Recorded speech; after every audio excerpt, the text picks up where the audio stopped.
రేవంత్ సర్కారు బెదిరింపుల చిట్టాలో మరో ప్రముఖ సంస్థ చేరింది. దేశంలోనే అతిపెద్ద బ్యాంకు ప్రభుత్వ రంగ సంస్థ ఎస్బీఐ ఇప్పుడు కాంగ్రెస్ నేతల నీడలకు, అరాచక జాడలకు లక్ష్యంగా మారింది. కాంగ్రెస్ సర్కారు అధికారంలోకి వచ్చినప్పటి నుంచి తెలంగాణలో ఒక్కొక్క సంస్థ ప్రభుత్వ పెద్దల ఒత్తిళ్లకు బలవుతోంది.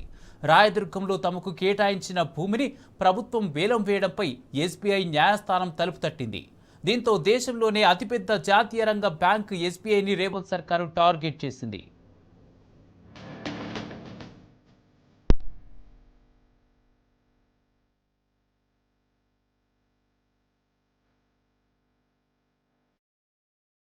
రేవంత్ సర్కారు మరోసారి దాదాగిరికి దిగింది.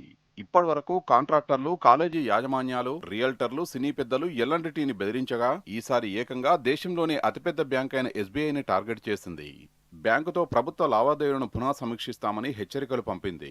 రాయదుర్గం భూముల వేలం విషయంలో ఎస్బీఐ సర్కారు మధ్య వివాదం మరింత రాజుకున్నది. రాయదుర్గంలో తమకు కేటాయించిన భూమిని వేలం వేయడంపై అభ్యంతరం వ్యక్తం చేసిన ఎస్బీఐ హైకోర్టులో కేసు వేసింది. ఈ పిటిషన్పై విచారణ జరిపిన హైకోర్టు ఆ భూముల వేలంపై 3 వారాల పాటు స్టే ఇస్తూ ఉత్తర్వులు జారీ చేసింది. ఈ భూముల వేలం ద్వారా సుమారు 1500 కోట్ల రూపాయల ఆదాయాన్ని సర్కార్ ఆశించింది. ఎస్బీఐ ఎదురు తిరగడంతో ఆదాయానికి గండిపడింది. ఈ వ్యవహారం రేవంత్ సర్కార్కు తీవ్ర కంటగింపుగా మారింది.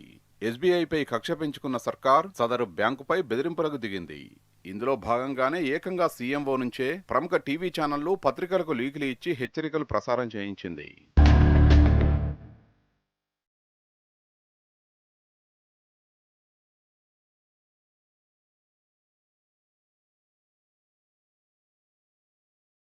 రాయదుర్గం భూముల విషయంలో ఎస్బీఐ తీరుపై ప్రభుత్వం తీవ్ర అసంతృప్తిగా ఉన్నదని, అవసరమైతే ఎస్బీఐతో ఉన్న ఆర్థిక సంబంధాల్ని పునః సమీక్షించే ఆలోచన చేస్తున్నట్లు లీకుల్లో పేర్కొన్నది. ప్రభుత్వంతో వేల కోట్లలో లావాదేవీలు జరిపే ఎస్బీఐకి బిజినెస్ ఇవ్వబోమని పరోక్షంగా బెదిరింపులకు దిగింది. ఎస్బీఐలో ఉన్న ప్రభుత్వ డిపాజిట్లు, ఖాతాలను ఇతర బ్యాంకులకు మార్చే అంశాన్ని పరిశీలిస్తున్నట్లు పేర్కొన్నది. ఎస్బీఐ నిర్ణయం వెనుక రాజకీయ ప్రభావం ఉన్నదా అనే కోణంలోనూ ఆరా తీస్తున్నట్లు లీకులిచ్చింది. ఎస్బీఐ వంటి దిగ్గజ బ్యాంకు ఈ బెదిరింపులకు జడుస్తుందా?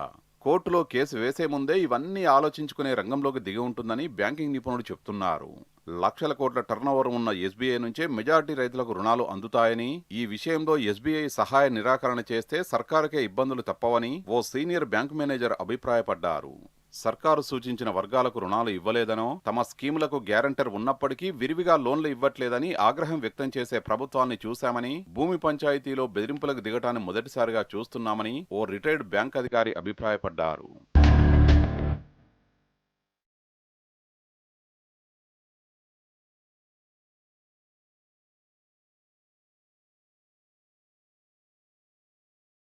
రాయదుర్గంలోని భూములను సర్కారు 2 దశల్లో టీజీఐఏసీ ద్వారా వేలంలో విక్రయించింది. ఇందులో తొలి దశలో 6.29 ఎకరాలు విక్రయించగా ఎకరం ధర రికార్డు స్థాయిలో 237 కోట్ల రూపాయలు పలికింది. తద్వారా ప్రభుత్వానికి 1490 కోట్ల రూపాయల ఆదాయం వచ్చింది. ఆ తర్వాత రెండో దశలో రాయదుర్గంలోని 83/1 సర్వే నెంబర్లోని 5.09 ఎకరాల భూమిని కూడా వేలం వేసింది. ఇక్కడ ఎకరం ధర 204 కోట్ల రూపాయలు పలగ్గా ప్రభుత్వానికి 1020 కోట్ల రూపాయల ఆదాయం వచ్చింది. ఇలా 2 విడతల్లో కలిపి సుమారు 2515 కోట్ల రూపాయల ఆదాయం వచ్చింది. అయితే 83/1 సర్వే నెంబర్లో వేలం ద్వారా విక్రయించిన 5 ఎకరాల భూమి తమదంటూ ఎస్బీఐ కోర్టును ఆశ్రయించింది. 2010లో ప్రభుత్వం ఈ భూమిని ఎస్బీఐకి కేటాయించిందని, ఇందుకోసం ప్రభుత్వానికి 13.33 కోట్ల రూపాయలు చెల్లించినట్లు పేర్కొన్నది. తర్వాత ఎస్బీఐకి 2020లో, 2024లో భూ కేటాయింపులు రద్దు చేయడంతో ఈ వివాదం కోర్టుల్లో ఉన్నది. దీనిపై మే 4న టీజీఐఏసీ అధికారులు ఎస్బీఐ అధికారులతో చర్చించారు. ఆ తర్వాత 2 రోజులకే వేలం నోటిఫికేషన్ జారీ చేశారు. దీంతో ఎస్బీఐ కోర్టును ఆశ్రయించింది. వేసవి సెలవులు కావడంతో కేసు జూన్కు వాయిదా పడింది. అంతలోనే మే 20న ఎస్బీఐ వినతి పత్రాన్ని తిరస్కరించిన ప్రభుత్వం వేలం నోటిఫికేషన్ జారీ చేసింది. ఆ తర్వాత దీనిపై విచారణ జరిపిన హైకోర్టు వేలంపై స్టే ఇచ్చింది.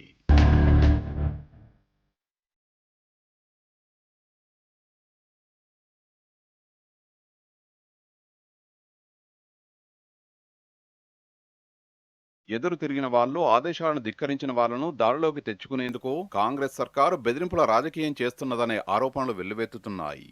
ఎస్బీఐకి లీడ్ బ్యాంకు హోదాను రద్దు చేసి ఆ స్థానంలో మరో బ్యాంకుకి కట్టబెడతామని బెదిరింపులకు దిగింది. ప్రస్తుతం ప్రభుత్వానికి సంబంధించిన సంక్షేమ పథకాలు, వేతనాల చెల్లింపులు, ఇతర కార్యక్రమాల్లో ఎస్బీఐ కీలకంగా ఉన్నది. ప్రతి నెల కనీసం 20 నుంచి 23 వేల కోట్ల ఆర్థిక లావాదేవీలు ఎస్బీఐ ద్వారానే జరుగుతాయని తెలిసింది. ప్రభుత్వం మొండిగా ముందుకెళ్తే ఆర్థిక వ్యవస్థ కుప్పకూలే ప్రమాదం లేకపోలేదని ఆర్థిక రంగ నిపుణులు హెచ్చరిస్తున్నారు.